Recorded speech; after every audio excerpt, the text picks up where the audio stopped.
మా లక్ష్మీ అమ్మవారు పాల సముద్రం నుంచి వచ్చారు. ఆమెని శ్రీదేవి భూదేవిని మేము కాలు బయట అడుగు పెట్టకుండా కల్లార ముద్దుగా ఆమెకి ఏది కావాలంటే చూసుకున్నాం.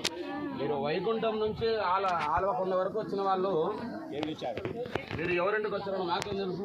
రోడ్లో నిలబడుకొని మీరు రానంటే ఆడపిల్లని ఎట్లా బయటకు పంపిస్తారు? మీళ్ళే 2 అడుగులు లోపలేసి అప్పుడు మీరు రానంటే అది పద్ధతి.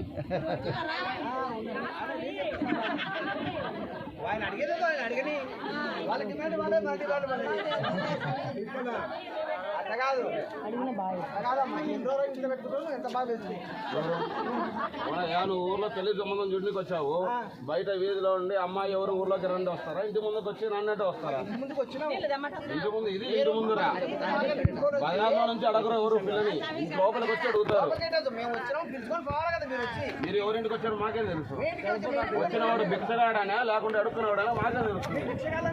ఊరంతా తిరుగుతుంటారు భిక్షగాళ్ళు కూడా. దగ్గరికి లోపలికి వస్తేనే ఒక అమ్మాయినైతే కాదు, ఒక అమ్మాయి ఉన్న చోట అయితే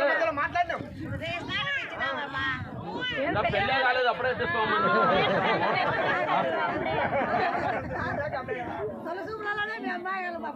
ఎవరు అసలు మీ అబ్బాయినే చూడలేదు. ఏముంది మీ అబ్బాయి దగ్గర నల్లగా ఉంటాడు. ఏముంది చీకట్లో ఎత్తుకోవాలి. మా అమ్మాయిలు ఇద్దరు పట్టుకు ఇద్దరు ఎత్తున్నా కూడా దొరకడు.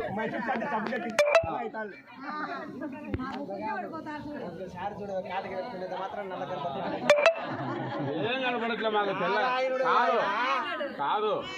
మా అమ్మాయిలు ఎంత అందరితో తెలుసా? చంద్రుడి లాగా ఎంత అమావాస్యలో ఉన్నా కూడా చంద్రుడు ఎంత మెరుస్తాడో మా అమ్మాయిలు కూడా మీ ఇంటికి వస్తే అంత వెలుగు వస్తుంది. అందులో 2 అమ్మాయిలు, ఒక అమ్మాయి కూడా కాదు. మా అమ్మాయి వచ్చి అబ్బాయి ఒక్కొక్కరు ఒక పెళ్లి చేసుకొని బాధపడుతున్నారు. ఇద్దరు చేసుకొని భరించడానికి వచ్చాడంటే ఎంత సాహసం చేసి ఉండాలి. స్వామి స్వామి స్వామి మీ స్వామి తెలివి ఎక్కువ. ఒక భార్యం చేసుకున్నాడు అనుకో భర్తతో కొట్లాడుతుంది. ఇద్దరు చేసుకున్నారు అనుకో వాళ్ళు కొట్లాడతారు. నేను ప్రశాంతంగా బాగుందంట.